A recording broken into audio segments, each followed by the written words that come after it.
Good morning. I'm Brian Reagan. This is Tyler Kelly. And today we are in Proverbs 27. That's right, 27. We only have November and December left to get through the last 4 chapters of Proverbs. Will we make it? We probably will. Okay.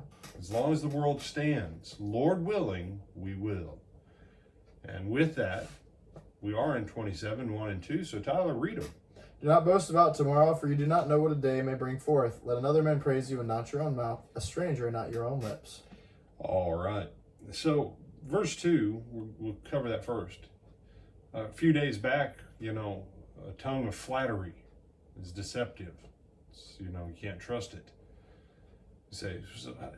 There's a difference between flattery and praise.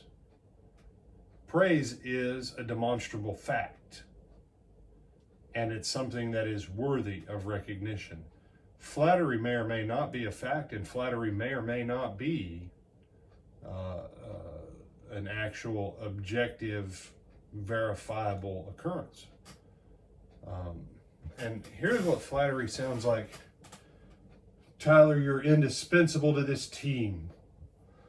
We don't know what we'd do without you. You're just so wonderful to our team. No. Tyler, man, you did a good job putting together that video last week. I appreciate how you cut it. I appreciated the sound quality, the picture quality. That's called praise. Praise is specific and tied to an actual event.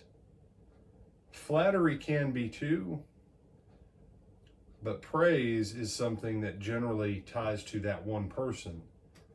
And when you give it, you don't have to overlook someone else. So there's that aspect.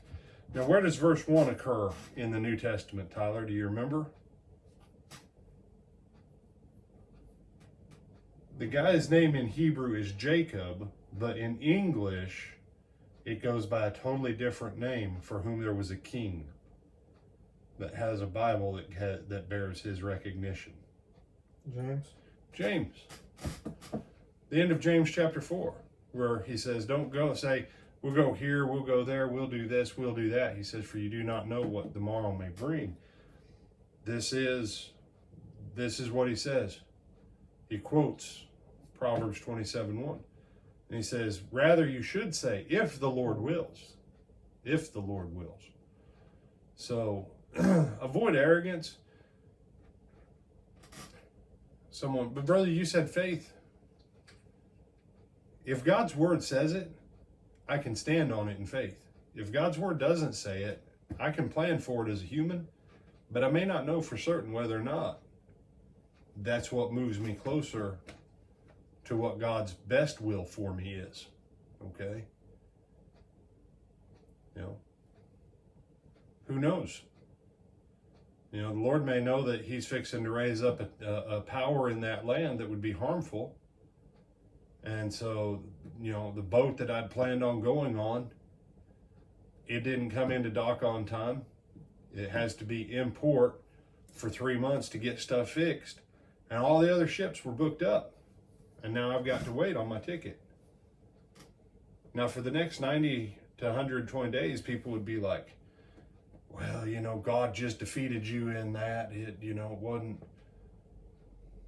No, God took care of me. The Lord didn't will for me to go.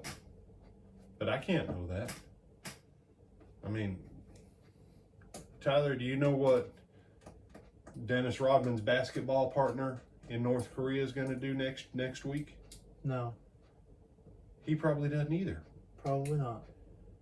And so, if you don't know what people are doing in the next house, and if you can't predict their actions for the next 3 days, why would you and I think we can predict something somewhere else for 1, 2, or 3, or 10 days out or whatever?